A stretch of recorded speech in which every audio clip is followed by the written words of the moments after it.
Estimados amigos, una vez más con ustedes el ingeniero Mario Cedrón para el comentario de la semana.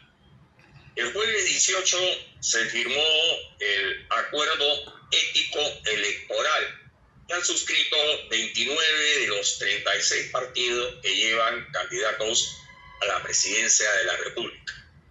Eso es bueno, pero por otro lado hay que lamentar que hayan habido partidos que se han negado a suscribir.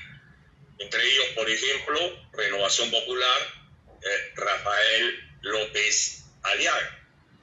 Preocupa en el campo de la minería la actitud que puedan tener algunos partidos políticos respecto a la industria minera. Ya hemos presenciado la posición del señor López Aliaga, bastante cuestionada en el último CADE por el expresidente de la Sociedad Nacional de Minería, Petróleo y Energía, el señor Carlos Gálvez Pinillos, quien se refirió a la vinculación que tiene dicho partido político con la minería informal, hecho innegable, inclusive sigue en la actualidad con precandidatos al Congreso que están vinculados a dicha actividad. Pero sobre todo la posición del candidato presidencial en torno a la actividad formal, el hablar de cancelar concesiones que él llama ociosas, da una muestra pues de la ignorancia que tiene respecto a la dinámica de la industria minera formal. Y por supuesto el tema de la minería informal que él apoya a través de sus congresistas, por ejemplo, con la prórroga del Reinfo, es altamente preocupante. Los partidos políticos deberían tener todos una posición definida respecto a la actividad minera formal. Eso nos ayudará a determinar cuál debe ser nuestro voto, pero definitivamente no a posiciones que se opongan a la estabilidad de la industria minera, que es la principal fuente de riqueza del Perú. No por nada Corea del Sur, China, Estados Unidos se interesan actualmente en nuestro país, un país pequeño, con una economía pequeña.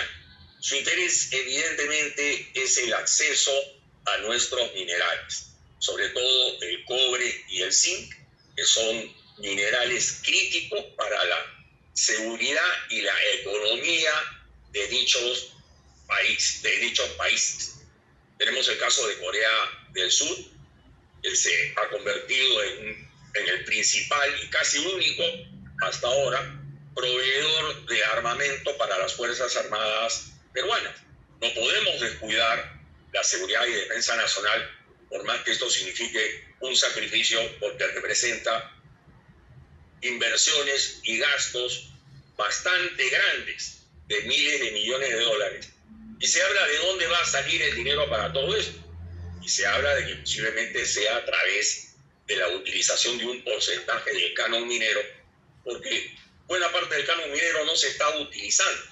Y que esto sería un proyecto a largo plazo, periodos de pago de hasta 20 o 25 años. Al momento, la Marina de Guerra del Perú ya tiene acuerdos firmes con Hyundai Rotem para la fabricación de buques de guerra, inclusive submarinos, con transferencia de tecnología. Yo diría transferencia de diseño, porque CIMA ya ha demostrado que tiene la tecnología para fabricar buques.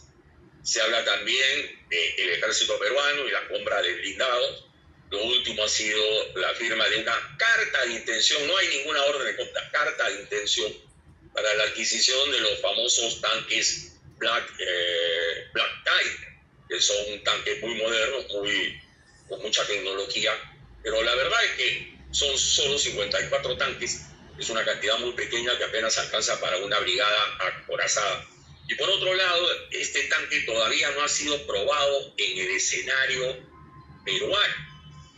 El escenario más probable sería el desierto en el sur.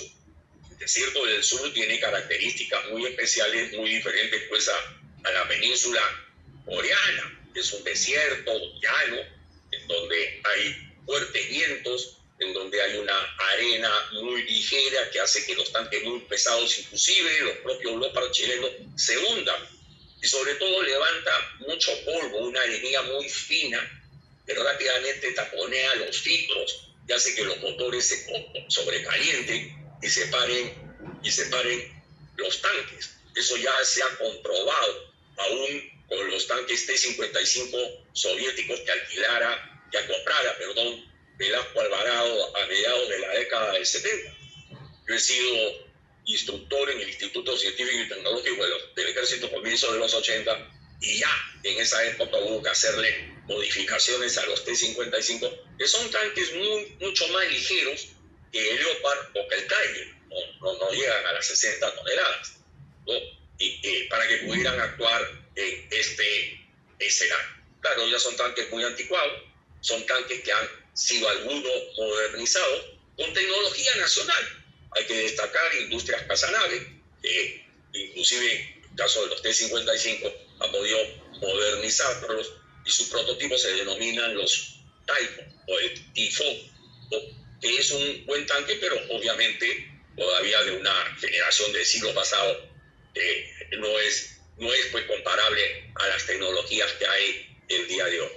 Y tenemos el caso de los cazas de la Fuerza Aérea, en donde ya los Gripen parecen haber sido descartados por el hecho de que Colombia los ha adquirido, por el hecho de que habría dependencia del Brasil, que es país vecino, y quedan en carrera los Rafales franceses, que parecen ser técnicamente la mejor solución, aunque también la más cara, y los F-16. Los F-16, en este caso, parece haber presión del gobierno americano para que se adquiera un caza que, claro, en versiones un poco más antiguas lo tiene Chile, lo tiene Argentina, y bueno, los Estados Unidos tienen el control de estos cazas, así que en el caso de un eventual muy improbable conflicto, no con cortar, digamos, la tecnología, el acceso a los repuestos, ahí paralizan todo. Parece que más bien es un interés de Trump, que nos está ahora declarando o nombrando aliado estratégico no OTAN, de un tema geoestratégico frente a la creciente influencia de la China en la región. Claro, tenemos fuertes inversiones chinas en minería, tenemos el puerto de Chancay, que es estratégicamente muy importante, aunque económicamente todavía no despega y no sabemos si va a despegar, ¿no? Inclusive el Callao sigue siendo un puerto muchísimo mayor, muchísimo más grande que Chancay, y con la expansión que va a tener, va a superar a Chancay. Lo que no tiene es el calado que tiene Chancay. Y los coreanos están hablando de una inversión en el puerto de Ete, ¿no? Así que vamos a ver cómo se desenvuelve todo esto frente a la nueva estrategia de los Estados Unidos, que ya no es pues la política de las cañoneras, llámenle portaaviones el día de hoy, sino la política de las alianzas estratégicas. En ese sentido también es interesante la noticia de que Cuba ha suspendido los viajes de los petroleros a Venezuela para recoger petróleo ante el temor de que los Estados Unidos los decomisen. La pregunta es qué va a pasar con Cuba. ¿Puede colapsar sin el petróleo venezolano?